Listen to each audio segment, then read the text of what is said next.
first of all, I want to say thank you to the chairman and the committee for hearing the testimony. With apologies to David Letterman, I'm going to give a top 10 list in order to keep my testimony brief. And reason number 10 to support the updated bottle bill is before you right here. We've got messages in a bottle for the legislature.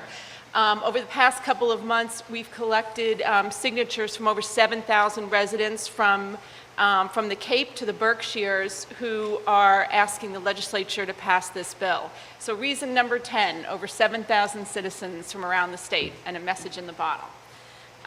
Continuing on, reason number 9, 3 of our neighboring states, Connecticut, New York, and Maine, have already updated their bottle bills. Reason number 8, the DEP estimates that cities and towns will save between $4 and $7 million a year in litter cleanup and disposal costs once the update passes. Reason number 7, 80% of containers with a deposit are redeemed or recycled. Under 30% of containers without a deposit are recycled. Reason number 6, the state's 2 top tax experts, according to many, say, quote unquote, this is not a tax, and I'll just briefly read a statement. Quote, the deposit system associated with the bottle bill is not a tax, it's an entirely different type of charge, says Michael Widmer of the Massachusetts Taxpayers Foundation. In addition, a quote from Barbara Anderson from Citizens for Limited Taxation. I know a tax when I see one, and whatever else I might think of the bottle bill, it is not a tax. Reason number 5, 90 state and local organizations, many of whom you see around the room today, are involved in this campaign. Reason number 4, 81 legislators co-sponsored House Bill 890, Senate 1650 this session. Reason number 3, 199 cities and towns have passed resolutions in favor of the update so far. Reason number 2, 77% of the public supports the update, according to a poll conducted earlier this year by the MASSPIRG polling group. And reason number 1, I don't have a drum, but you can imagine the drum roll. Reason number 1, this bill was filed 14 years ago. The first session it was considered was 1997. Action on this bill is way overdue, and we really hope this committee can take that ball and run with it, and we appreciate your consideration today.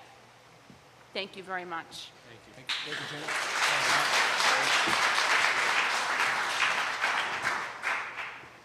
Are there any questions on the David Letterman top 10 list?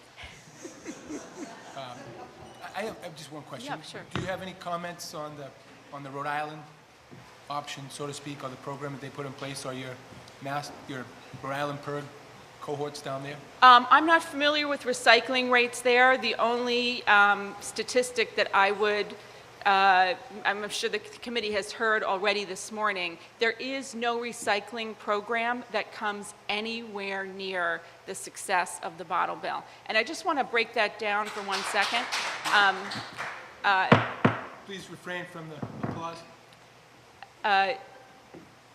70% of containers with a deposit are redeemed, and additional 10% are otherwise recycled. So that's where that 80% figure comes from.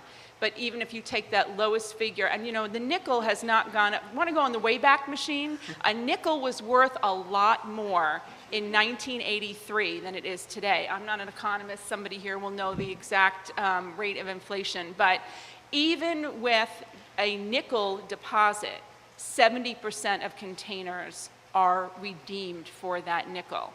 There is no other recycling program in Massachusetts, Rhode Island, or anywhere else in this country that matches that statistic.